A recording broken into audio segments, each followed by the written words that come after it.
नमस्कार। लोकसभा चुनाव 2024 के तारीखों का ऐलान हो चुका है। सभी पार्टियों ने चुनाव लड़ने की तैयारी के लिए बिगुल फूंक दिया है। इससे पहले साल 2019 के अप्रैल और मई में 7 चरणों में लोकसभा चुनाव कराए गए थे। भाजपा ने फ्रंट फुट पर खेलते हुए कई चुनावी वादे किए थे।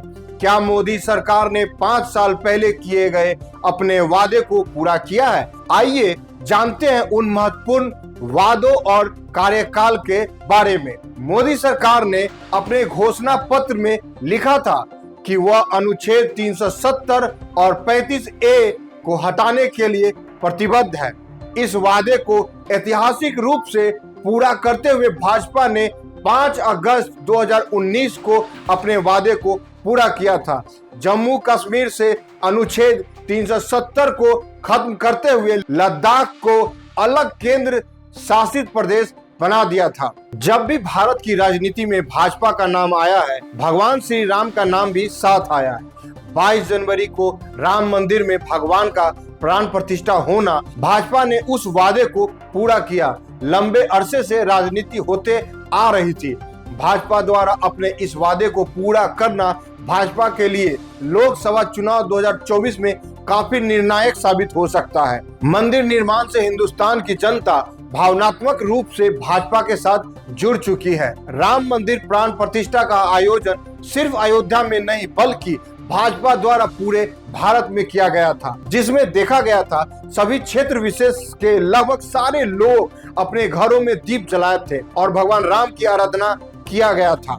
यह बताता है कि राम मंदिर के वादों को पूरा करना भाजपा के लिए संजीवनी बूटी का काम करेगा। 2019 के घोषणा पत्र में भाजपा ने वादा किया था किसानों की आय दुगनी हो जाएगी, छोटे किसान को पेंशन दिया जाएगा। लेकिन जब बात किसानों की आती है तो 3 कृषि कानून और 2021 का किसानों का विरोध प्रदर्शन याद आ जाता है। रास्ते में नुकीले तार लगाना, किसानों के ऊपर लाठी चार्ज करवाना, किसानों के ऊपर पानी की बौछार करना उस ठंडी में, ये सभी को याद ही होगा।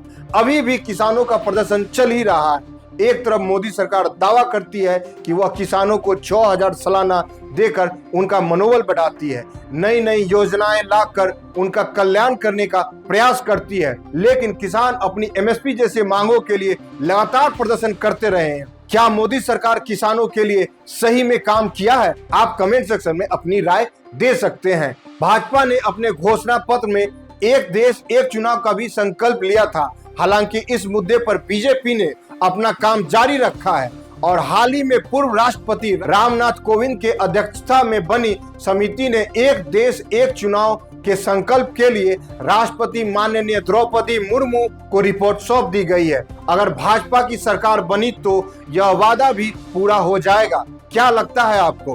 भाजपा ने खेल क्षेत्र के लिए घोषणा किया था कि हम राज्य एवं जिला स्तर पर प्रतिभा और योग्यता के अनुसार खिलाड़ियों की पहचान करेंगे, साथ ही पारंपरिक खेलों को चिन्हित कर उनके खेल तथा क्षेत्र के आधार पर प्रोत्साहित करने का कार्य करेंगे। लेकिन अगर खेल क्षेत्र में देखा जाए तो भाजपा का यह कार्यकाल विवादों से भरा दिखता है। 18 जनवरी 2023 को विनेश फोगाट, साक्षी मलिक और बजरंग पुनिया समेत कई पहलवानों ने दिल्ली के जंतर मंतर पहुंचे थे और भाजपा की बहुत किरकिरी हुई थी। पहलवानों और बृजभूषण सिंह मामले में पूरे भारत का ध्यान अपनी ओर खींचा था। पहलवानों ने बीजेपी सांसद बृजभूषण शरण सिंह पर ही यौन उत्पीड़न का आरोप लगाया था। भाजपा के इस सांसद के खिलाफ 7 पहलवानों ने शोषण का केस दर्ज कराया था। इसमें से एक पहलवान नाबालिग थी। हालांकि वह अपने इस बयान से बाद में पलट गई थी। वहीं बाकी पहलवानों की शिकायत पर धारा संख्या 354, 354A और D के तहत चार्जशीट दाखिल की गई है। यह मामला खेल क्षेत्र के दृष्टिकोण से भाजपा के इस कार्यकाल के लिए कहीं न कहीं दागदार साबित हुआ है। अपने घोषणा पत्र में महिला सशक्तिकरण के लिए भाजपा ने बेटी बचाओ बेटी पढ़ाओ अभियान पर जोर दिया था। महिलाओं के लिए एक गरिमा में जीवन की कामना की थी। लेकिन भाजपा के इस कार्यकाल में मणिपुर हिंसा महिला सशक्तिकरण के वादे को कहीं न कहीं एक धब्बा लगाती है।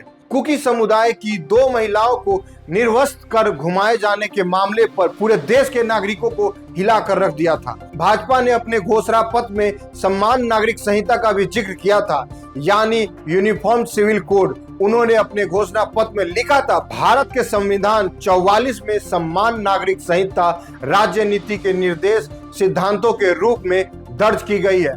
भाजपा का मानना है कि जब तक भारत में समान नागरिक संहिता को अपनाया नहीं जाता है, तब तक लैंगिक समानता कायम नहीं हो सकती है। उत्तराखंड सरकार ने अपने राज्य में यूनिफॉर्म सिविल कोड लागू भी कर दिया है। कानून लागू करते हुए मुख्यमंत्री पुष्कर सिंह धामी ने कहा है कि प्रदेश में समान नागरिक संहिता कानून लागू होने से सभी नागरिकों को समान अधिकार मिलने का साथ ही महिलाओं पर हो रहे उत्पीड़न पर लगाम लगेगी। उत्तराखंड में इस कानून के लागू होने से भाजपा को इस कानून को पूरे भारत में लागू करने का बल मिलेगा।